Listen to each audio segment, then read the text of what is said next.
गौतम बुद्ध हमेशा अपने शिष्यों से कहा करते थे कि हमारी जीभ दुनिया का सबसे तेज चाकू है और दुनिया में सबसे खतरनाक हथियार हमारे शब्द हैं, जो बिना किसी खून खराबे के लोगों को अंदर ही अंदर मार सकते हैं। हमारे शब्द हमारी ताकत है, लेकिन यह कमजोरी भी हो सकती है अगर हमें नहीं पता कि कब, कहां और कितना बोलना है। यदि हम सही समय पर सही इरादे से सही शब्दों का प्रयोग करते हैं तो यह हमें एक सफल व्यक्ति बनाते हैं, लेकिन अगर हम सही समय पर सही इरादे से सही शब्दों का प्रयोग नहीं करते हैं तो यह हमारे जीवन को नर्क से भी बदतर बना सकते हैं। तो आज मैं आपको मौन पर एक कहानी सुनाऊंगा और यह कहानी आपकी जिंदगी बदलने वाली है। यह कहानी आपको मौन की शक्ति का एहसास कराने जा रही है। जापान में एक बहुत प्रसिद्ध बौद्ध भिक्षु थे जिनका नाम दीजाई था। वह दुनिया के शोरगुल से दूर जंगल में अकेला रहता था और वह बहुत ही ध्यान मग्न व्यक्ति था, इसलिए वे पूरे जापान में बहुत प्रसिद्ध थे। और एक दिन उनके पास एक राजकुमार आया। प्रिय साधु, मैं हमेशा थका हुआ, निराश और परेशान महसूस करता हूं। मेरा मन बहुत बेचैन रहता है। हालांकि मेरे पास सब कुछ है, धन, प्रसिद्धि और सभी विलासिता जो एक व्यक्ति पाने की ख्वाहिश रखता है, लेकिन फिर भी मेरे अंदर शांति नहीं है। तो साधु ने कहा, आपको इसका उत्तर पता है, लेकिन आपने कभी इसकी खोज नहीं की। साधु ने कहा कि मैं एक प्रयोग करना चाहता हूं। क्या आप वह प्रयोग करना चाहेंगे? इस प्रयोग के बाद आपके जीवन में कोई अशांति और चिंता नहीं रहेगी। यह सब सुनकर राजकुमार बहुत परेशान हुआ, लेकिन उसने साधु से कहा कि मुझे बताओ कि मैं क्या करूं। मैं अपने मन की शांति के लिए कुछ भी करने को तैयार हूं। तब साधु ने शांत स्वर में उत्तर दिया, अगले 10 दिनों तक आप मेरे आश्रम में रहेंगे और सामान्य व्यक्ति की तरह रहेंगे, और इन 10 दिनों तक आप अकेले मौन में बैठेंगे और जितना हो सके कम बोलेंगे। राजकुमार साधु की बात से सहमत हो गया। पहले दिन उन्हें लगा कि उनका मन सामान्य व्यक्ति से ज्यादा विचलित है। उसके मन में तरह तरह के सवाल उठ रहे थे और वह आम लोगों की तरह जीवन जीने में असहज महसूस कर रहा था। उसके भीतर बोलने की प्रबल इच्छा थी, पर वह मान गया और कुछ न बोला, एक शब्द भी नहीं। लेकिन वह चुपचाप बैठा रहा। लेकिन जैसे जैसे रात होती गई, उसे एक बड़ी शांति का अनुभव हुआ। उसके लिए यह बड़ा अजीब था। वह अंदर ही अंदर खुश हो रहा था और अपने आप से पूछ रहा था कि बेचैनी कम क्यों हो रही है। अगले दिन राजकुमार एकांत में बैठा प्रकृति को, फूलों को, पौधों को, आकाश में उड़ते पक्षियों को देख रहा था। अपने जीवन में पहली बार वह देख रहा था कि उसके चारों ओर कितनी सुंदर प्रकृति है। वह अपने चारों ओर प्रकृति को देख और महसूस कर सकता है। इस तरह एक हफ्ता बीत गया और उसके मन की सारी बेचैनी, सारी उथल पुथल, सब कुछ गायब हो गया। 8वें दिन की सुबह राजकुमार की आंखें अपने आप बंद होने लगीं और वह गहरे ध्यान में डूब गया। उसने आंखें बंद की, गहरे ध्यान में चला गया। कोई चिंता नहीं थी, मन में शांति थी।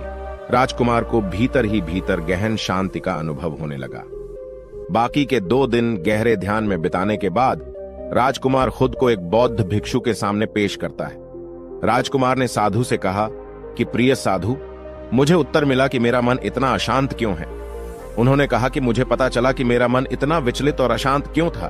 फिर उन्होंने पूछा, बताओ क्या जवाब मिला? राजकुमार ने कहा कि मैं जरूरत से ज्यादा बातें करता था और दिन भर लोगों पर ऊर्जा बर्बाद करता था और उनके बारे में अकेले ही सोचता था और ज्यादातर समय उनके बारे में नकारात्मक ही सोचता था। इस प्रकार मेरा समय नष्ट हो रहा था और अधिक बातें करने और सोचने से मेरा मन अशांत हो गया था। इस वजह से मैं कोई भी काम अच्छे से नहीं कर पाता था, जिसके कारण मैं लगभग हर काम में असफल होने लगा था और निरंतर असफलता ने मुझे और अधिक उदास और चिड़चिड़ा बना दिया और इसने मेरे जीवन को और नष्ट कर दिया। लेकिन ये 10 दिन बिल्कुल अलग थे। अब ऐसा लग रहा है कि अपनी जिंदगी को पूरी तरह से जी रहा हूं और इससे पहले मैं अपनी जिंदगी गलत तरीके से जी रहा था। मैंने यह भी सीखा कि हमें ध्यान करने की आवश्यकता नहीं है, ध्यान अपने आप हो जाता है। और ध्यान से मैंने पहली बात यह सीखी कि किसी के जीवन में सबसे महत्वपूर्ण घटना स्वयं को जानना है। बौद्ध भिक्षु ने कहा कि आप ही नहीं, दुनिया में ज्यादातर लोग जरूरत से ज्यादा बोलते हैं।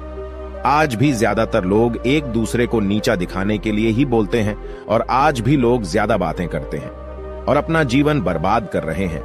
साधु ने राजकुमार को मौन रहने का महत्व समझाया और कहा कि एक बार शिष्य गौतम बुद्ध से पूछते हैं कि प्रिय बुद्ध, आप अधिकांश समय मौन क्यों रहते हैं? बुद्ध ने कहा, मैं गहराई में मौन रहता हूं। मौन स्वयं को जानने की पहली सीढ़ी है। यदि आप मौन नहीं रह सकते हो तो स्वयं को जानना असंभव है। स्वयं को जानने की पहली सीढ़ी मौन है। जितना जरूरी हो उतना ही बोलें, और आप पाएंगे कि 90% बोलना हानिकारक होता है। नहीं बोलते तो अच्छा था। 90% मुश्किलें कम हो जाएंगी अगर लोग थोड़ा सा चुप हो जाएं, झगड़े कम हो जाएं, अशांति कम हो जाए, फेंकना कम हो जाए। बस तुम दोनों चुप रहना सीख जाओ।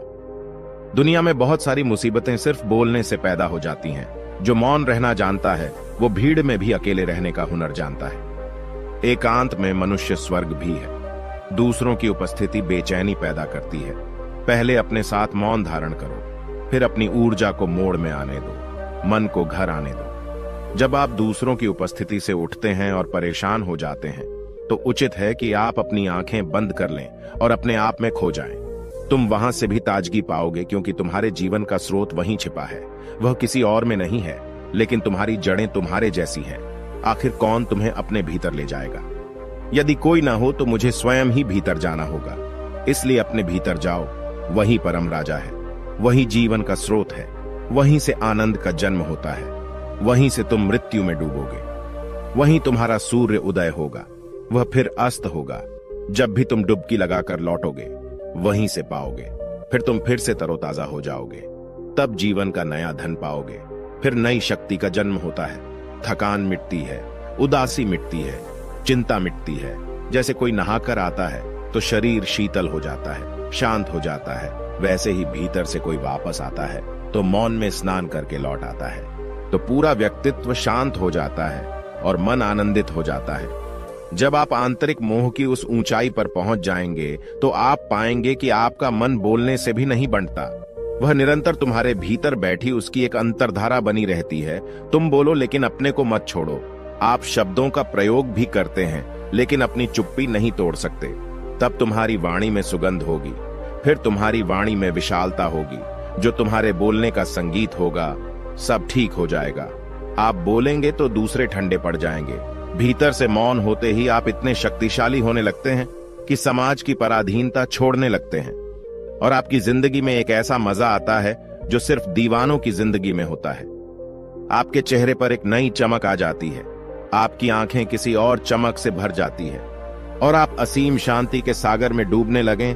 ऐसा कहकर उन्होंने अपनी बात समाप्त की। दोस्तों, आपने भी अनुभव किया होगा कि ज्यादा बातें करने से मन शांत हो जाता है। हम अपने मन के साथ साथ अपने ध्यान पर भी नियंत्रण खो देते हैं। जो लोग बहुत अधिक बातें करते हैं उनमें किसी एक कार्य पर ध्यान केंद्रित करने की क्षमता नहीं होती है। इसलिए वे अपने किसी भी लक्ष्य पर पूरी तरह से केंद्रित नहीं होते हैं और वे जीवन की सच्चाई को नहीं समझ पाते हैं और न ही कभी मनचाही सफलता प्राप्त कर पाते हैं। इसके अलावा आपने देखा होगा वो लोग अक्सर लोगों के बीच हंसी का पात्र बन जाते हैं और जो कम बोलते हैं और अपनी बात पर टिके रहते हैं उन्हें सम्मान मिलता है। लोग जो कहते हैं उसे सुनते हैं और विश्वास करते हैं और अशांत मन वाला व्यक्ति जीवन में किसी भी कार्य में सफल नहीं हो पाता, क्योंकि उसका किसी भी कार्य में मन नहीं लगता। अगर कोई व्यक्ति जानता है कि उसे कब, कहां और क्या कहना है तो वह वास्तव में बहुत बुद्धिमान है और ऐसा व्यक्ति जहां भी जाता है आकर्षण का केंद्र बन जाता है और जो कुछ भी करता है उसमें सफल हो जाता है। यदि हम महान व्यक्ति के व्यक्तित्व को देखें तो पता चलेगा कि वह कम बोलते हैं और कम से कम शब्दों में अपनी बात समाप्त करते हैं।